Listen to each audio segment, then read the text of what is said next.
d'actualité. On va maintenant aborder le dernier chapitre de cette émission et on va reparler de pêche et d'une des particularités de ce secteur en Guyane, l'engagement pour le changement des pratiques et le respect de la biodiversité. Pour en parler avec nous, c'est un ingénieur aliote du comité régional des pêches que nous avons le plaisir de recevoir aujourd'hui sur les ondes de la première.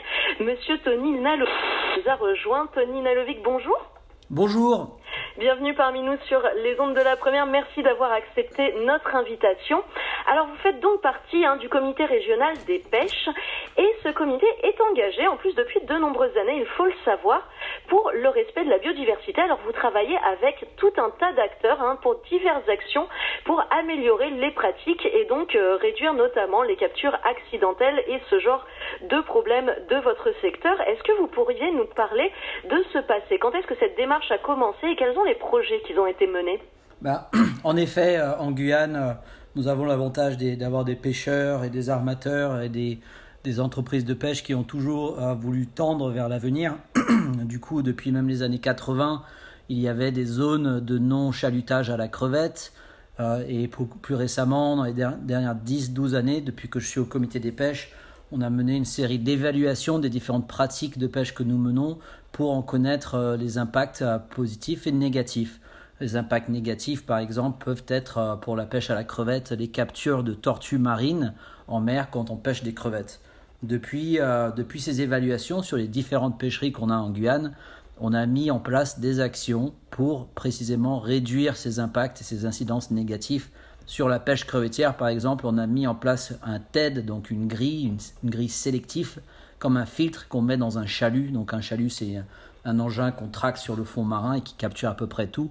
Mais si on met des filtres et des grilles à l'intérieur, on peut évacuer certaines choses. En Guyane, on a même conçu une grille innovante qui a permis de réduire non seulement les captures de tortues et de gros requins, mais aussi des poissons. Donc tout ce qui est plus large que 5 cm est évalué. Ce qui est intéressant, c'est que les démarches faites en Guyane, avec le soutien des partenaires qu'on puisse avoir, que ce soit le WWF, l'IFREMER, le CNRS, les GEPOG, Quata, ces différentes associations, nous mènent à faire des choses innovantes, tellement innovantes que ce qu'on arrive à inventer en Guyane est aujourd'hui en évaluation dans le golfe du Mexique par le gouvernement américain avec des projets de plusieurs millions de dollars. Donc voilà, la Guyane est capable de faire des choses.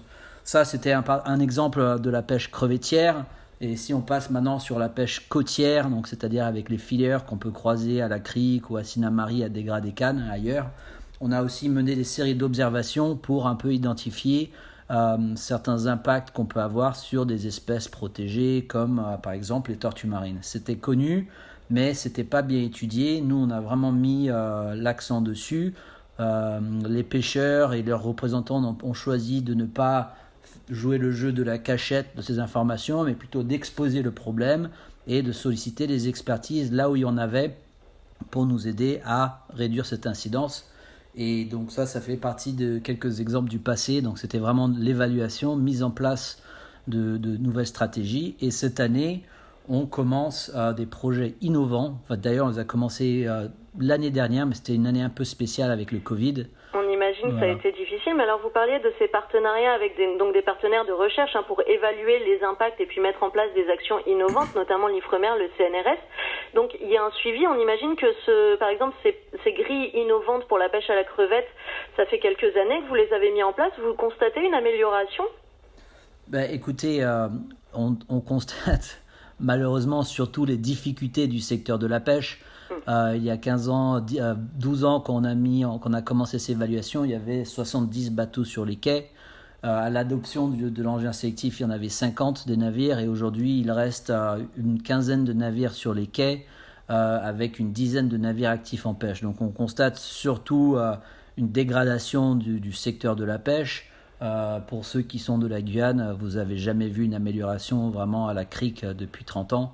Donc ça, c'est ce qu'on peut constater tout de suite. Après, concernant les engins de pêche crevettiers, c'est sûr qu'ils sont plus sélectifs. Donc les quelques bateaux qui pêchent ne capturent plus de tortues. On fait un peu On fait office de modèle à l'international, mais pas sur notre activité de pêche, mais sur les modes de conservation.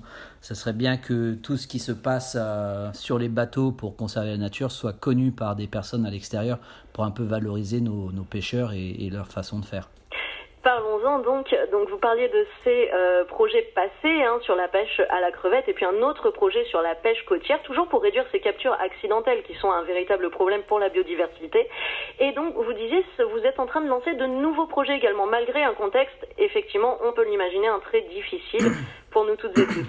Alors je veux juste revenir là-dessus. Le problème, de par la taille de la pêche côtière en Guyane, sur le plateau de la Guyane, c'est pas vraiment un problème de la pêche. Le problème est qu'aujourd'hui, si on veut pouvoir mobiliser des fonds publics en Guyane en faveur de la pêche, que ce soit pour les bateaux ou les quais ou pour la formation, il faut prouver que l'impact qu'on a sur l'environnement, il est limité, voire inexistant. Du coup, on a toujours su ça, on a toujours été proactif là-dessus. Et aujourd'hui, les projets qu'on mène, qui sont vraiment uniques, on fait des choses que les comités des pêches d'ailleurs ne font pas, c'est-à-dire vraiment prendre à bras et corps des thématiques environnementales, montre vraiment qu'on a cette ambition d'évoluer et de soutenir le secteur de la pêche. Précisément, 2 actions phares qu'on mène depuis l'année dernière et qui vont durer encore 2 ans, consiste à limiter notre incidence de capture sur les faunes qu'on dit emblématiques, c'est-à-dire les tortues et les mammifères marins comme les dauphins. Un des projets consiste à une démarche volontaire de par les pêcheurs autour de l'île de Cayenne qui peuvent des fois pêcher devant l'île de Cayenne où les tortues olivâtres pendant la saison des pontes se rassemblent. Sauf que les pêcheurs nous ont toujours dit, bah oui, des fois ils ont des interactions, mais s'ils auraient pu savoir quand ces tortues sont là et où exactement, ils seraient tout à fait partants pour limiter. Et la preuve, c'est que l'année dernière, on a mis en place cette mesure avec nos partenaires du CNRS et de Quata et du WWF. Et les pêcheurs professionnels légaux ne sont pas allés sur ces zones. Il y a quand même eu des bateaux. Les bateaux qui sont allés sur ces zones étaient des bateaux illégaux, donc on ne travaille pas avec eux. C'est dommage de constater une pêche illégale là où la pêche légale devrait être. Ça, c'est un projet. Donc, le projet s'appelle Ariba. Tous les pêcheurs aujourd'hui en Guyane, à Cayenne, autour de Cayenne, de Dégradé Cannes, savent qu'est-ce que c'est qu'une Ariba. Ariba, c'est un arrivage de tortues. Le deuxième projet phare consiste à tester des modifications au filet qu'on utilise aujourd'hui qui permettraient de ne capturer moins de ces animaux. Un test tout simple et bête, c'est au lieu d'utiliser un filet qui fait 6 mètres de haut, on va tester qu'est-ce qu'on capture avec un filet qui fait 4 mètres de haut, sachant que le CNRS a démontré que certaines tortues ont tendance à nager vers la surface de l'eau.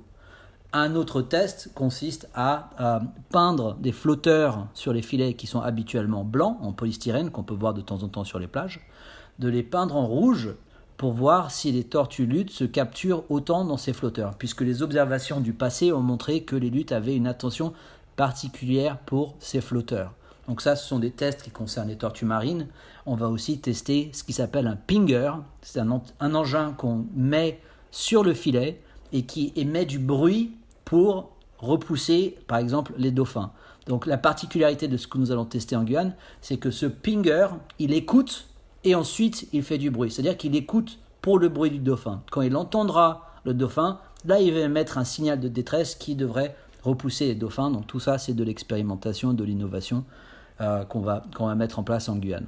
Et c'est une démarche que vous faites par le dialogue, parce qu'on imagine que quand on dit aux pêcheurs, vous allez mettre un appareil, donc ce fameux pinger qui émet du bruit pour repousser les dauphins, ils se demandent naturellement si ça va pas repousser les poissons aussi. Donc comment est-ce que vous organisez ce dialogue entre les organismes de recherche, on a bien compris que vous travaillez étroitement avec le CNRS, et puis la communauté des pêcheurs des Guyanes? Je dirais que ça, c'est la partie la plus importante et la plus cruciale du projet. Tous les travaux menés au comité des pêches et en Guyane on utilise l'approche collaborative. C'est-à-dire qu'on s'associe aux pêcheurs, on essaie de comprendre c'est quoi leur perception des enjeux, qu'est-ce qu'ils sont prêts à faire, qu'est-ce qu'ils ne sont pas prêts à faire. D'ailleurs, tous les tests qu'on va mener en Guyane sur les années à venir sont issus de validation des pêcheurs eux-mêmes. C'est-à-dire ils ont dit moi je suis prêt à tester ça sur mon bateau.